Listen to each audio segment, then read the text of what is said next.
एक जंगल था जिस पर शेरनी और शेर राज किया करते थे। शेर की ताकत के आगे बड़े से बड़ा जानवर सर झुकाया करता था।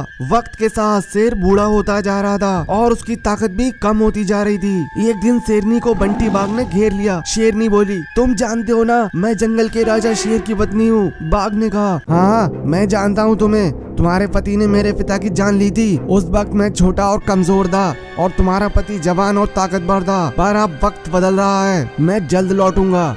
ये बोल बाघ वहाँ से चला गया। शेरनी ने ये बात जब शेर को बताई तो शेर दुखी मन से बोला, अब मेरी बूढ़ी हड्डियों में पहले जैसा दम नहीं रहा। काश हमारा कोई बच्चा होता जो हमारे बाद राजा बन के जानवरों की सेवा करता। इसी तरह इनकी बातें होती रहीं। एक रात दोनों सो रहे थे, तभी शेरनी को सपना आया। अगले दिन शेरनी बोली, महाराज कल मुझे सपना आया था, हम पहाड़ी वाले देवी के मंदिर में चलकर बच्चे के लिए प्रार्थना करेंगे। वो भी तो एक माँ है, क्या पता हमारा माता पिता बनने का सपना पूरा हो जाए। इसके बाद दोनों माता के मंदिर में आ गए। काफी देर तक दोनों मन्नतें मांगते रहे और फिर अपने घर को लौट आए। जल्द ही शेरनी गर्भवती हो गई थी। शेर की तो खुशी का ठिकाना ना था। शेरनी ने एक प्यारे से बच्चे को जन्म दिया। शेर बहुत खुश था। शेर ने कहा, मैं आज बहुत खुश हूँ, मुझे मेरा उत्तराधिकारी मिल गया है। शाम को शेर नदी पे पानी पीने गया हुआ था।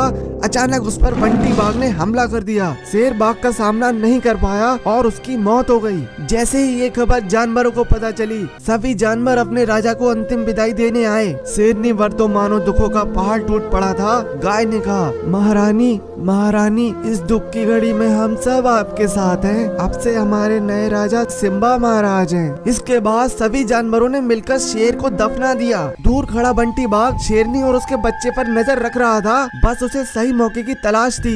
बाघ अपने चेलों से बोला, सुनो चेलो, मैं थोड़ा आराम करके आता हूँ, तुम शेरनी और उसके बच्चे पे नजर रखो। दोनों चेले उल्लू की तरह रात तक नजर गड़ाए हुए थे। अचानक कहीं से एक शक्ति आई और सिम्बा शेर के अंदर समा गई। जब सुबह हुई तो शेरनी के साथ सभी जानवर हैरान थे। सिम्बा अब बड़ा और ताकतवर हो गया था। शेरनी समझ गई, ये माता का वरदान है, माँ की लीला माँ ही जाने। इधर जब बंटी बाघ को ये बात पता चली तो वो तिलमिला उठा और इसी तिलमिलाहट में बंटी बाघ शेरनी और उसके बच्चे को मारने उसकी गुफा पे आ गया। बाघ जैसे ही शेरनी को मारने चला, तभी सिम्बा उसके सामने आ गया। सिम्बा को एक ही रात में इतना बड़ा होते देख बाघ हैरानी से उसे देखने लगा। सिम्बा ने बिना देर किए बाघ को मौत के घाट उतार दिया।